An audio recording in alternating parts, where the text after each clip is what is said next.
Kembali lagi di video saya. Sekarang saya akan membahas mengenai kuis 2, mengenai notasi sigma di kelas 11 matematika wajib yang kemarin saya kasih di Google Class. Nah, mungkin ini sebenarnya video saya dedikasikan untuk murid-murid saya di kelas, tapi buat kamu-kamu yang sudah nonton video saya atau pengen nonton video saya rasa video ini akan menolong juga untuk seluruh siswa Indonesia untuk belajar, dan pasti kamu akan dapat ilmu kalau kamu memperhatikan video saya dengan baik-baik. Semoga video saya boleh bermanfaat buat kita semuanya. Mari kita mulai. Di video ini saya akan membahas mengenai kuis 2 atau tugas yang kedua di pertemuan 2 yang saya berikan di Google Class. Tapi tidak semua nomor akan saya bahas. Yang akan saya bahas adalah menurut saya yang penting-penting saja, karena saya sudah buatkan kunci jawaban atau modulnya dan saya sudah upload di Google Classroom, dan saya juga sudah share di WA kalian mengenai pembahasan kuis 2. Nah, yang saya bahas adalah nomor 3, cari tahu tentang barisan dan deret aritmatika. Lalu tuliskan rumus suku ke N dan rumus jumlah suku ke N. Lalu cari tahu apa hubungan barisan dan deret aritmatika dengan notasi sigma. Jadi sebelumnya saya mau kasih tahu, sebenarnya barisan dan deret aritmatika itu akan kita bahas lebih dalam lagi di semester 2. Tapi saya agak kebingungan kenapa nggak dibahasnya di semester 1.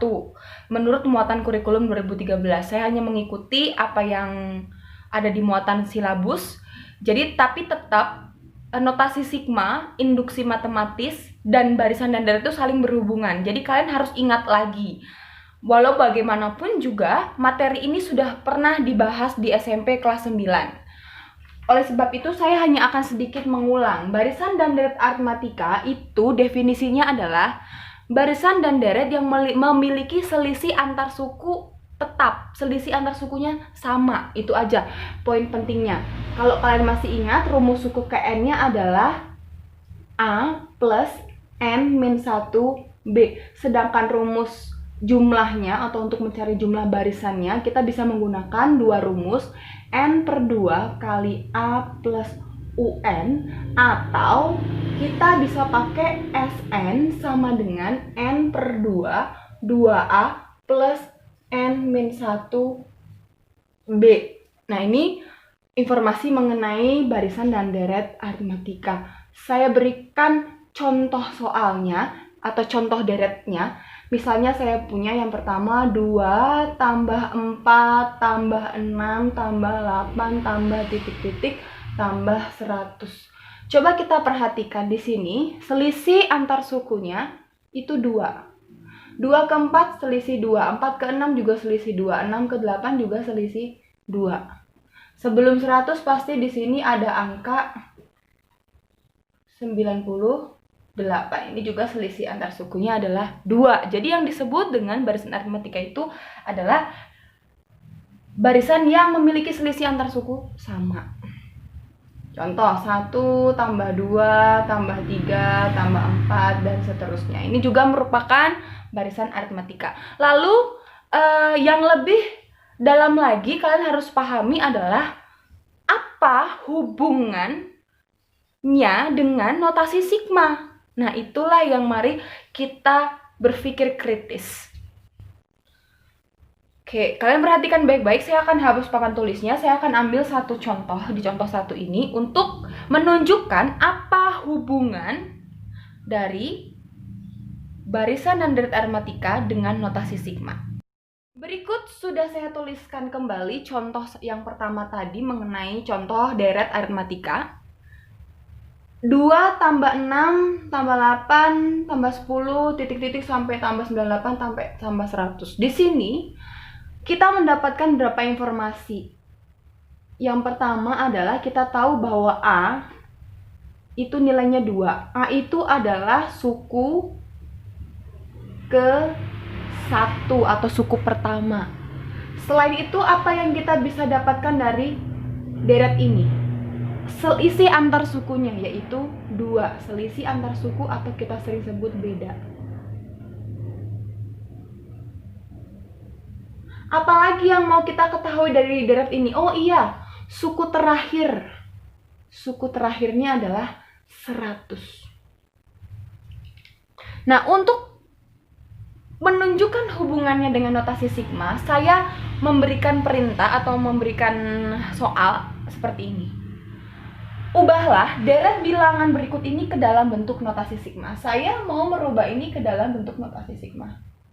Jadi bentuk notasi sigma yang seperti apa yang bisa mewakili deret ini? Nah, mari kita jawab. Jadi yang diminta adalah ubah deret tersebut menjadi notasi sigma. Lalu kita jawab sama-sama. Nah, untuk menjawab ini, kita gunakan rumus suku ke N. Kita cari dulu rumus suku ke N-nya. Rumus suku ke N itu adalah A plus N min 1 kali B. Maka kita dapatkan rumus ke N-nya adalah A-nya berapa? 2. N-nya belum diketahui, min 1, bedanya 2. Jadi rumus suku ke N-nya adalah 2 ditambah 2N min 2. Maka kita dapat UN sama dengan 2-nya habis, 2N. Kita sudah dapat rumus suku ke N-nya 2N. Tapi kita belum dapat batas atas sama batas bawah. Ini kita belum dapat. Apa batas atas? Apa batas bawah? Batas atas itu yang ada tertulis di sini. Batas bawah itu yang ada tertulis di sini. Nah, itu gimana? Nah, biasanya kan kita mulai dari N sama dengan 1 sampai berapa gitu. Nah, yang di atas inilah yang kita mau cari tahu. Bagaimana cara mencari tahunya? Oke, saya hapus ini. Yang bagian atas. Kita sudah dapat rumus UN-nya. Kita mau cari nilai batas atas atau nilai N-nya. Nah, kita gunakan ini lagi. Maka, perhatikan yang diketahui suku terakhirnya adalah 100, yaitu UN. Maka kita tuliskan 100 sama dengan 2N. Maka nilai N atau banyaknya suku untuk notasi sigma ini adalah 100 dibagi 2. Jadi N-nya adalah 50. Ya, berarti di sini adalah 50. Di sini terlihat sekali apa hubungan barisan dan deret aritmatika. Saya tahu kalian ngerti, cuman mungkin ketika saya kasih tugas kalian bingung menyusun kalimatnya seperti apa. Yang penting pada saat ini adalah kalian memahami bahwa ternyata ada hubungan antara barisan dan deret dan notasi sigma. Berikutnya saya akan bahas mengenai barisan dan deret geometri. Berikutnya sudah saya tuliskan barisan dan deret geometri. Nah, bedanya dengan atau perbedaannya dengan yang lalu, yang aritmatika adalah kalau aritmatika selisih antar sukunya sama. Tapi kalau deret geometri itu bukan selisih antar suku, tapi kita ngomongin rasio antar sukunya sama atau perbandingan antar sukunya sama. Jadi kita tidak mengomongkan selisih, tapi kita berbicara mengenai rasio. Rumus suku ke N-nya adalah AR N-1, AR pangkat N-1. Rumus SN-nya ada 2 yang bisa kita gunakan. Dengan catatan, jika rasionya lebih dari 1, kita pakai rumus yang sebelah sini. Jika rasionya kurang dari 1, kita pakai yang sebelah sini. Ini ada contoh deret geometri. Coba perhatikan. Kalau saya mau nanya, apa rumus suku ke N yang berlaku untuk deret geometri ini? Apa yang diketahui dari soal ini? Yang pertama, suku pertamanya adalah 1. Dari soal ini kita mendapatkan bahwa suku pertamanya adalah 1. Apalagi yang kita dapatkan? Coba kita cari rasio. Rasio adalah perbandingan antar suku. Rumusnya udah saya tulis di pembahasan yang saya berikan di Google Class. Itu bisa kita gunakan U2 dibanding U1. Jadi U2-nya itu 3, U1-nya tuh jadi rasionya 3. Oke, rasionya 3 ya. Lalu apa lagi? Nah, cukup sampai di sini. Yang diketahui adalah A sampai R. Sekarang, Perhatikan baik-baik, kita mau cari tahu apa hubungannya deret geometri ini dengan notasi sigma. Oke, sudah. Saya tuliskan kembali tadi deret yang saya kasih, yaitu 1 tambah 3 tambah 9 tambah 243. Saya mau kalian merubah deret ini, udah sampai di sini aja, ke dalam bentuk notasi sigma. Gimana caranya? Caranya sama kayak tadi. Kita cari rumus U ke N-nya dengan rumus A R N pangkat min 1. Maka rumus suku ke N-nya, A-nya 1 ya. Rasionya tadi berapa? Kita udah cari rasio, yaitu U2 banding U1, yaitu 3 banding 1, rasionya 3. Oke, rasionya 3. Coba perhatikan, R sama dengan 3. Kalau 3 itu lebih besar dari 1 atau kurang dari 1? Ya, lebih besar dari 1. Ingat itu ya, simpan. Pangkat N min 1, pangkat N min 1, maka rumus U ke N-nya adalah 3N min 1. Gini ya. Pakai kurung ya. Jadi saya tuliskan di sini 3N min 1. Sekarang permasalahannya adalah kalau N-nya kita mulai sama dengan 1, sampai berapa batas atasnya? Ini kita gunakan rumus suku ke N ini dan juga suku terakhir ini untuk mencari N. Maka kita substitusikan nilai 243 ke dalam rumus 3 pangkat N min 1. Yang sudah belajar sifat bentuk pangkat, ini saya rubah. Ini juga materi di SMP, sudah pernah dibahas, di kelas 10 juga pernah dibahas.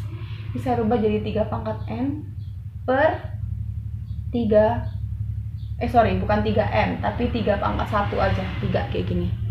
Ini menggunakan sifat bentuk pangkat. Lalu, apa yang terjadi? 3-nya saya pindahkan ruas ya. Jadinya, 3 pangkat N sama dengan 243 dikali 3. 3 pangkat N sama dengan 729. Nah, 729 itu ternyata adalah 3 pangkat 6. Mau nggak mau nilai N-nya itu 6. Maka notasi sigma-nya di sini adalah 6. Ya, saya berharap bahwa walaupun video saya penuh sekali keterbatasan, kalian boleh mengerti apa yang saya jelaskan. Jadi berikut ini adalah 2 soal yang saya bahas mengenai apa hubungan dari barisan dan deret dan notasi sigma. Jadi rumus barisan dan deret aritmatika boleh menolong kita untuk merubah deret bilangan ke dalam bentuk notasi sigma, atau menolong kita untuk memudahkan menghitung jumlah pada deret bilangan atau notasi sigma itu sendiri. Semoga menolong. Berikutnya adalah kita akan bahas soal nomor 6 di kuis 2 yang saya berikan kepada kalian. Kurang lebih seperti ini soalnya, rubah deret berikut ini ke dalam bentuk notasi sigma. Nah, ini notasi sigmanya kita belum tahu nih apa. Pertama, lihat. Deretnya adalah 2 min 6 plus 10 min 14 plus 18 min titik-titik plus 130 min 134. Untuk merubah ke dalam bentuk notasi sigma, kalian yang pertama harus jeli. Perhatikan pola bilangannya, pola deretnya. Nah, di sini kalau kalian lihat baik-baik, kalian amati, kalian selidiki, ternyata selisih antar sukunya itu sama, yaitu 4. Ya nggak sih? Lalu kalian juga akan mendapati bahwa tanda bilangannya itu positif, negatif, berulang terus seperti itu. Nah, kemudian yang kedua, karena kalian udah tahu beda atau selisih antar sukunya sama, kalian bisa menyimpulkan bahwa ini adalah deret aritmatika. Langsung saja kita minta bantuan rumus suku ke N. Itu A plus N min 1 B. Maka U ke N adalah 2 ditambah N min 1 kali bedanya 4 ya. Bedanya 4, maka UN-nya adalah 2 tambah 4N min 4, maka UN-nya adalah 4N min 2. Berarti kita sudah pasti menulis di sini adalah 4N min 2. N dimulai dari 1 ya. Lalu yang batas atasnya berapa? Nah, kita minta tolong 134. 134 sama dengan 4N min 2.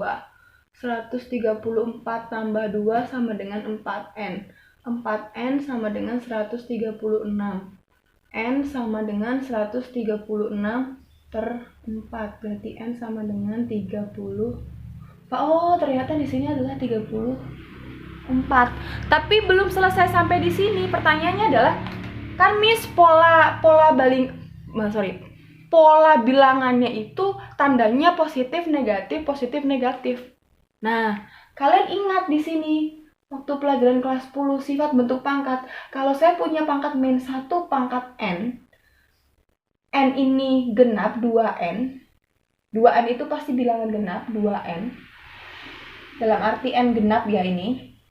Ini pasti hasilnya adalah bilangan positif. Tapi kalau saya punya min 1 pangkat N plus 1 atau ganjil misalnya ya, itu berarti hasilnya negatif. Nah, kita pakai sifat itu. Ternyata di sini kita hanya tinggal nambahin min 1 pangkat N plus 1. Kalau nggak percaya, kalian coba lagi nanti. Bener nggak sih? Ini juga sudah ada di pembahasan soal yang saya upload di G-Class.